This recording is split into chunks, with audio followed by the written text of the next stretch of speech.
this forum.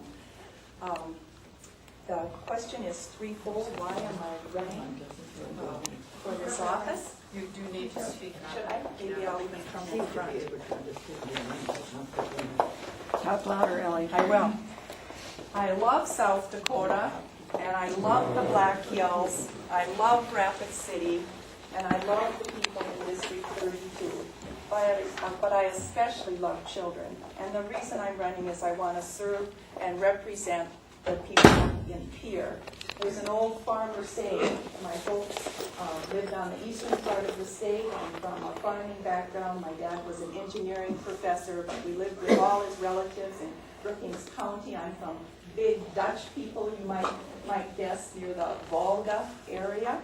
And the saying went, you can never plow a field by turning it over in your mind. And I had thought about this position for a long time. And most of you know that I'm running as an independent. I'm still a registered Republican. But I thought about this. Oh, go try it. Very good. I thought about it for a long time. I thought hard about it.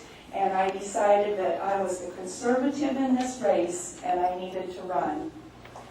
Lincoln said, let us to this end dare to do our duty as we understand it. And that's how I was brought up. A service-oriented household where we talked about issues, whether they were farming issues, whether they were water issues, whether they were Native American issues. They were debated at the household table. Theodore Roosevelt said, citizens should not be mere passengers in life, but they should give something back. And that is all our duty, to give something back to the society that we live in. As you know, I run before. I won in primaries, and I've lost in a general election. But our mothers always told us, if at first you don't succeed, try again. And Kevin Wooster just recently said in the newspaper, good things happen to those who wait. So we have 48 days until the election. I was raised that one person can make a difference. I was taught patriotism by my parents. My mother would stand at parades with a flag with tears running down her face.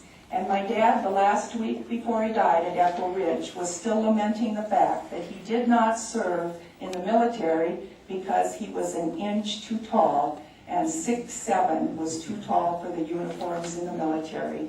We were taught to work hard, we were taught to pitch in, we were taught if we see something to do, then we do it. I have lots of goals that I'd like to accomplish in Pierre, and I'm having a coffee here on Friday morning, and we'll talk more about it then.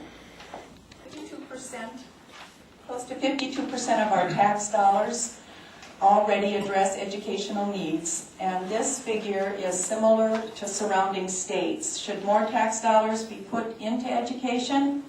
I don't think so.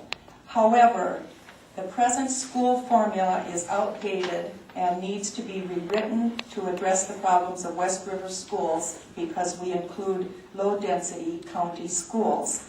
I would like to see state and federal mandates set aside so that local school boards can put educational dollars where they're needed in the classroom.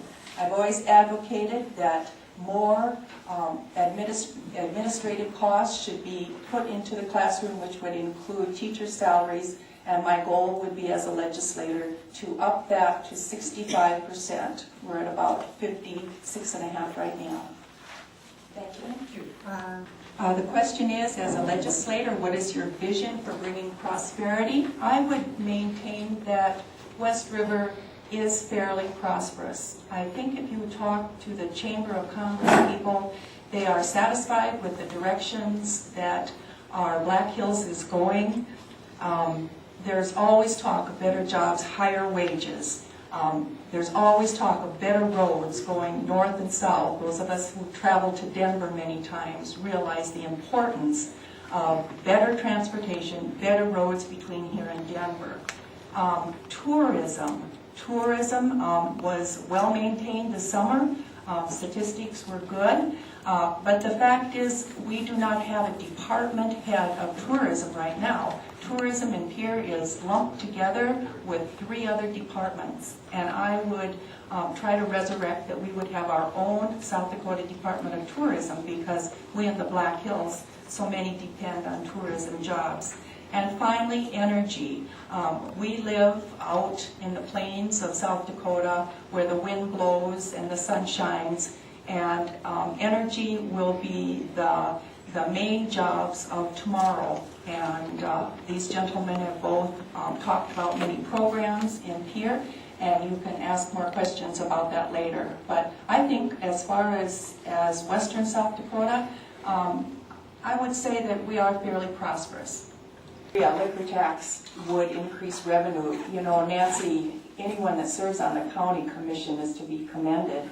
And you have always balanced the budget. You have always used those 2 taxes for as long as I can remember. And you've always done a good job. I do believe in those that drink can pay so much per, and that would increase. And that not only would go to transportation, but it would also help offset the other costs too.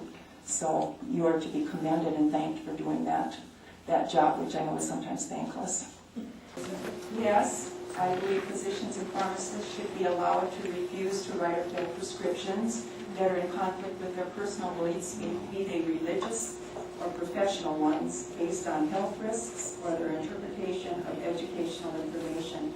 Even in small-town South Dakota, pharmacies are easily accessed, and patients may fill their prescriptions via the internet purchase or another pharmacy. And I might add, too, that anyone in small business has the choice of what they put on their shelves.